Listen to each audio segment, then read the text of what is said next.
1편에 이어 2편 교실 크롬북 수학 활동편입니다. 제가 2022학년도에 실시한 교과 보충 운영 결과를 소개해드리겠습니다.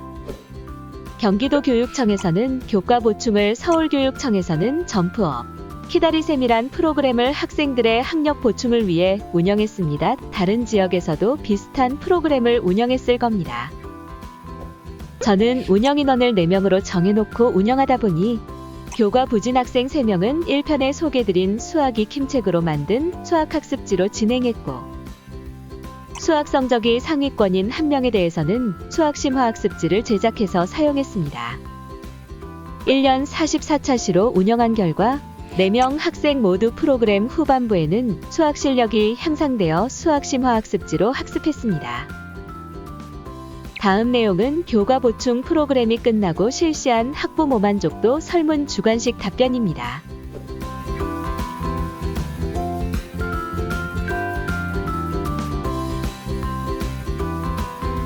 설문 답을 쓰신 학부모님 생각대로 저는 이런 효과를 충분히 반 전체에 제공할 수 있다고 생각합니다. 왜냐하면 2022년부터 교육부에서 1년 동안 학교 자율과정 수업시수를 의무적으로 확보하게 했고, 교과 보충처럼 학교 자율과정으로도 1년에 44시간은 충분히 확보할 수 있기 때문입니다. 저는 2022학년도 교육과정상에는 학교 자율과정을 국어, 사회, 도덕, 실과로 44시간 확보했습니다. 규정상 다소 어긋나지만 이렇게 교육과정상 44시간을 확보해놓고 실제 학교 자율과정 운영은 수학 과목으로 1학기 30시간, 2학기 14시간 운영해도 별 문제 없습니다. 2022년에는 5, 6학년에만 크롬북이 지급된 학교도 많고 아예 지급되지 않은 학년도 많지만 2023년 이후 지급되는 학교 비율도 높고 지급 대상 학년도 넓어지고 있습니다. 줌에서 학생들에게 수준에 맞는 학습지를 다음 동영상과 같이 채팅 기능으로 보내줍니다. 학생은 채팅창에서 해당 파일을 누르면 동영상 화면처럼 파일이 받아집니다. 파일을 받은 후 학생들에게 크롬북 수학학습지 폴더를 만들어 저장하게 합니다.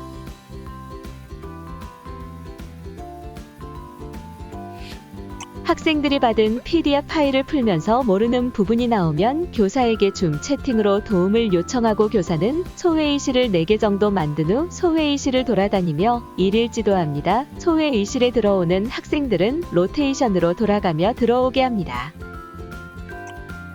다음 화면과 같이 학생들이 풀이한 화면에 교사가 화면 공유 기능으로 첨삭하고 힌트만 주고 동영상 우하단 저장 버튼을 누르면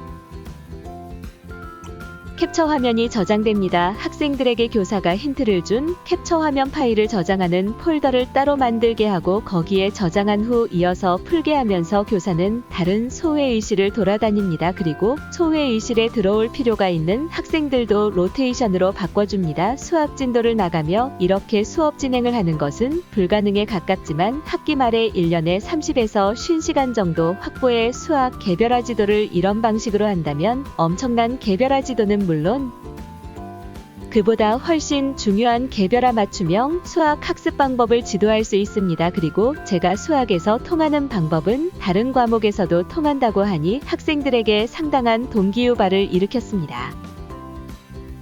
그리고 앞으로 이렇게 개인 지도를 못 받는 상황에서도 AI로 얼마든지 힌트를 단계별로 제공받는 것이 가능합니다. 학기나 학년별로 누적된 수학학습지는 학부모 상담 때 학부모와 줌 화면을 통해 보여주며 활용하거나 학년 말 학생 참고자료로 학부모님께 보내드릴 수 있습니다. 수준별 수학 PDF 학습지는 저장 버튼 하나만 누르면 쉽게 저장되고, 교사가 힌트 준 캡처 화면은 파일에 간단히 날짜와 순서만 붙여 폴더에 저장해 놓던지 양이 많으면 하위 폴더를 만들어 저장해 놓으면 됩니다. 중하위권 학생에게는 다음과 같이 수학 익힘책으로 만들어 놓은 학습지 중 해당 학생에게 부족한 부분을 보내주고 풀이하게 한 후 저장하게 합니다. 첨삭하고 저장하는 방법은 앞에서 설명한 방법대로 하면 됩니다. 저는 교과 보충 시간 때 상위권 학생이 신청하면 난이도 있는 수학 문제집으로 학습지를 화면과 같이 만들었는데 이렇게 난이도 있는 학습지를 만들면 학교 자율 과정에서 상위권 학생용으로 쓸 수도 있습니다. 진도를 나가며 이렇게 개별화 수업을 하기는 어렵지만 어느 정도 진도를 나간 후에는 진도 나간 부분을 학교 자율 과정으로 집중형으로 운영할 수 있습니다. 연 44시간이 부담되면 연 10시간만 운영해도 상당히 큰 효과를 볼 수 있습니다. 크롬북을 이용해 이렇게 수학 개별화, 맞춤형 교육을 하면 각자 자기 수준에 맞는 학습지를 함으로써 평소 자기 속도에 맞게 진행하던 개별화 교육의 학습 내용까지 다르게 함으로써 상위권은 상위권대로 새로운 도전을 하고 중 하위권은 상위권으로 진입할 수 있는 기회를 얻음으로써 강력한 학습 동기를 유발합니다. 학습 효과보다 훨씬 큰 효과는 메타인지를 이용한 학습 방법 자체를 배우게 됩니다. 학습 결과를 학년 말이나 학부모 상담 때 스마트폰 첨부 파일로 보내면서 학생과 학부모가 스스로 또는 다른 사설기관을 통해 학생에 대한 분석을 할 수 있는 기회를 제공합니다. 3, 4월에 파악한 학생 수준을 바탕으로 학교 자율과정 시간에 사용할 학습지를 줌으로 보내고 개인별 크롬북의 펜으로 학습 후 저장하고 교사가 원격 지도합니다.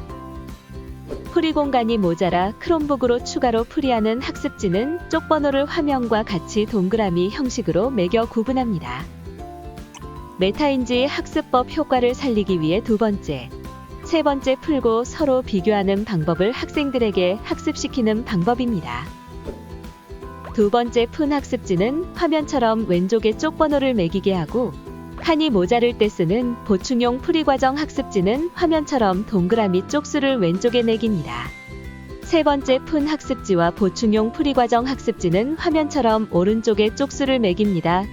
처음 학습지를 줄 때 학습지를 PDF 형식과 한글 형식 두 가지로 주고 두 번째, 세 번째 학습지는 학생들에게 만들라고 하면 됩니다.